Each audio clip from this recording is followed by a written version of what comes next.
Live from our 7 Tasmania studios, your nightly news with Kim Miller begins now. Good evening. Dean Winter has been told it's time to concede as the Liberal Party negotiates with crossbenchers to try to form government.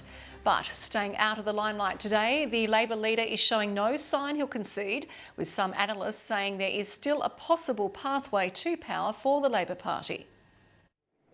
Leaning in on his claim of victory in the election, Jeremy Rockliff's wasting no time getting back to work, undertaking to fulfil pre-election promises. That includes our food resilience strategy, which we will release in our first 100 days of government. Adamant on seeing through his party's $4 million commitment to food distributor Loaves and Fishes. We really appreciate and value the support that this will bring to our organisation. Kicking off behind-the-scenes talks with crossbenchers as vote counting continues. We don't know what sort of parliament we're going to have. There is no hurry to come to any agreements. Let's see what the outcome is. As the Liberals look to maximise their numbers in the lower house, they could still fall short of governing in their own right. It looks difficult for them to get to 18 seats. Though the Premier says his party is open to governing without crossbench support. We believe we can govern with 14 seats. One of his senior MPs calling for Labor to surrender.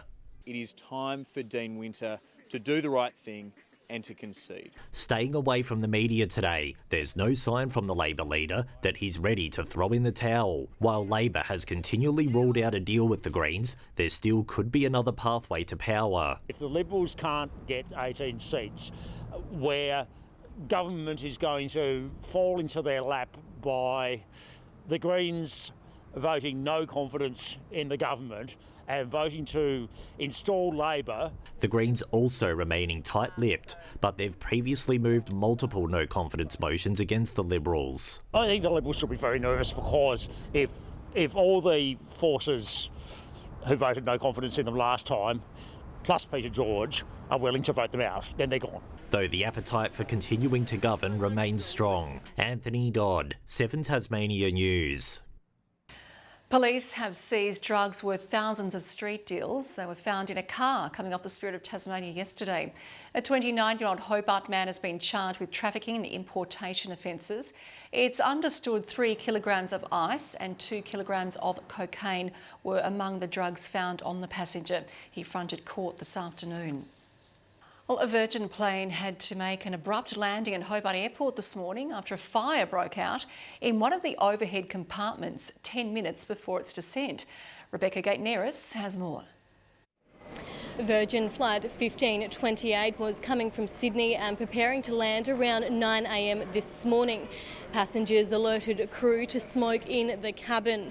7 Tasmania has been told the flight was 10 minutes from arrival when smoke was seen billowing from one of the overhead compartments. According to those on board, after becoming aware of the smoke, crew opened the compartment and discovered a lithium battery on fire.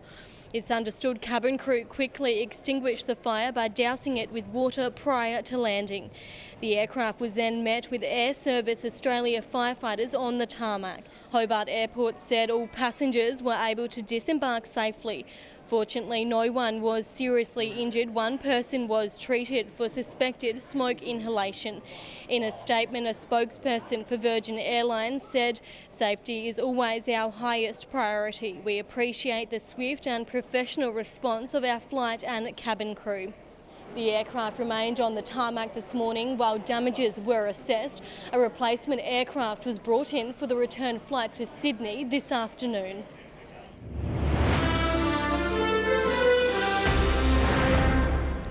A Chigwell property has gone up in flames following a late-night fire. Crews from Glenorchy, Bridgewater and Hobart arrived at the Canara Crescent home after 10 p.m. to find a blaze at the rear of the house. They spent much of today combing through the property. Investigations are ongoing and the cause of the blaze is still being determined.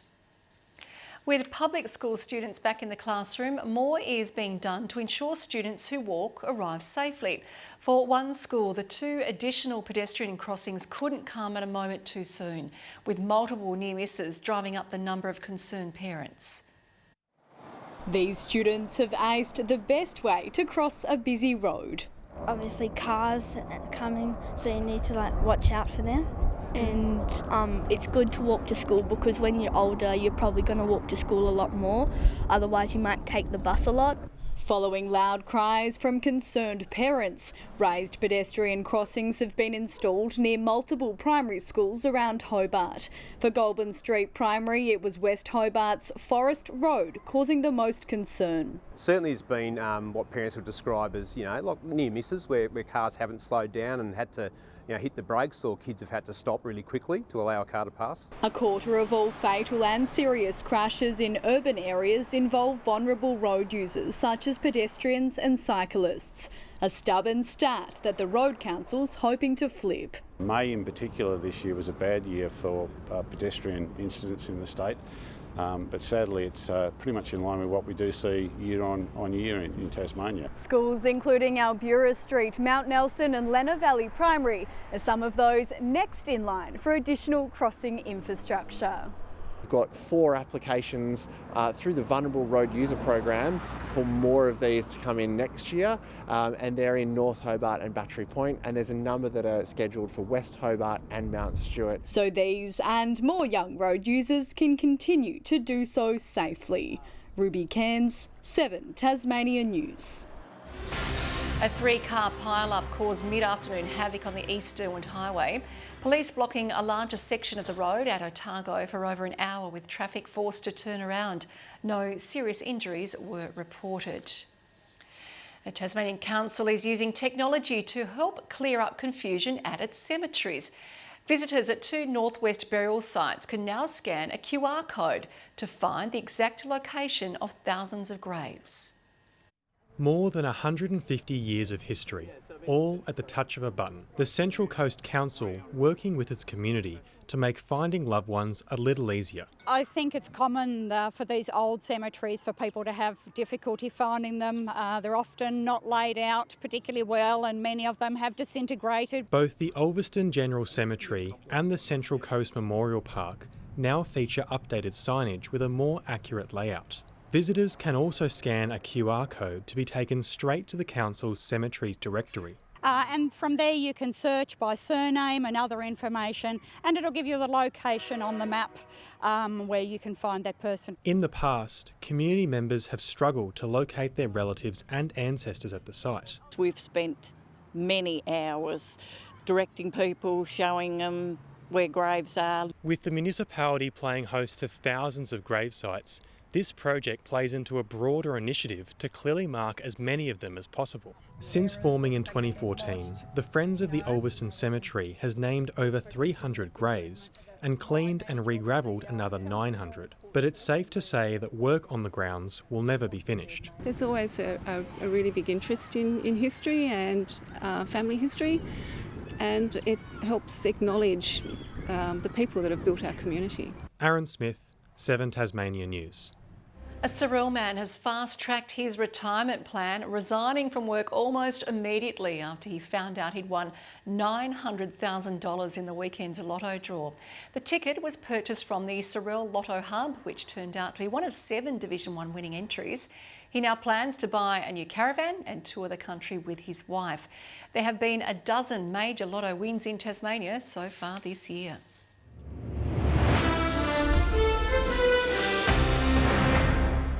Scott Roth has returned to Tasmania, talking up plans to bring the Jack Jumpers back to their winning ways ahead of the NBL pre-season. Will Magnay's NBA future is also revving up, with the club expected to know what's next for the star soon. We'll have information on him tomorrow at that point, and we'll see where it goes. I have a gut feeling. Can I share it with us? No. Talks of Jack McVeigh returning also circulating after he was released from his 2-way contract by the Houston Rockets. But Roth says it's likely he won't return to the Apple Isle.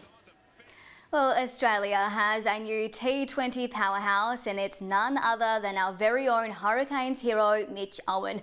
Fitting right into international cricket, the 23-year-old joins Ricky Ponting and David Warner as the only Aussies to hit 50 on T20 debut. A dream debut starting with a cap presentation from Hurricanes teammate Nathan Ellis. So all that's left to do is wear it with pride, put your thumbprint on this Australian team, and give them hell. 112. Give him hell, he did. Owen showing the world what he's made of, picking up an early maiden international wicket. Mitch Owen has his first T20 international wicket. He will remember this day here for the rest of his life. Chasing the West Indies 187 runs, the Aussies were sitting at 4 for 78 when Owen came to the crease, quickly swatting his first 6. That is a tremendous blow. It really is a stunning shot from back of a length. The Hurricanes hero smashing another 5 sixes on his way to a maiden international half-century. What a shot, what a strike to bring up a maiden half-century. I've had a few debuts where I've got ducks, so it's nice to get some runs. His family in the stands to witness his starring moment. Thumbs up from mum, dad and girlfriend. Celebrations were short-lived, out on the next ball. Might be 6 and out. Here's 6 and out. But it was enough to set the Aussies up for a 3-wicket victory and earn him player of the match. I was happy to get the call up yesterday, and I didn't know if I was coming here to play or just to run drinks, but it was nice to get the call up and then, nice to contribute to a good win. Good evening, Hobart, Launceston, Devonport and Burnie, all 15 today and all above average. 16 was the high at Hobart Airport and Friendly Beaches. Grove, Strawn and the Bass Strait Islands 15, Smithton and Low Head 14 today, Bushy Park 13, Lyawini a top of 5. Scattered low cloud across the north today, heavier over the northwest, a band of high cloud streaming over as well. A cloud band is moving across South Australia. The interior also has some cover of mid to high level cloud. Onshore winds brought cloud along the eastern seaboard. Tomorrow a cold front and associated low moves towards us and Victoria, a high pressure ridge over central Australia. Plenty in that too, some strong northeasterlies to kick us off tomorrow ahead of a north to northwesterly change and an increase to 30 to 40 knot winds, swells to 4 metres. So a gale warning's on, that's for waters from St Helens Point right around the state to Stanley, and a strong wind warning for remaining coastal waters. A warning to sheep graziers as well in the northwest, central, north and Midlands. It won't be Saturday, but it'll be messy just the same. Showers increasing for Hobart, 17, 16 for Adventure Bay. Showers for Tarraleah, a top of 12. For Launceston, showers increasing, 5 overnight, 17 the high, 15 for Devonport. Showers for Bridport, 16 the maximum. Burnie expecting 15, a windy afternoon. Same for Strawn, 16 the top. And Marrawar, showers and a bit windy, 15.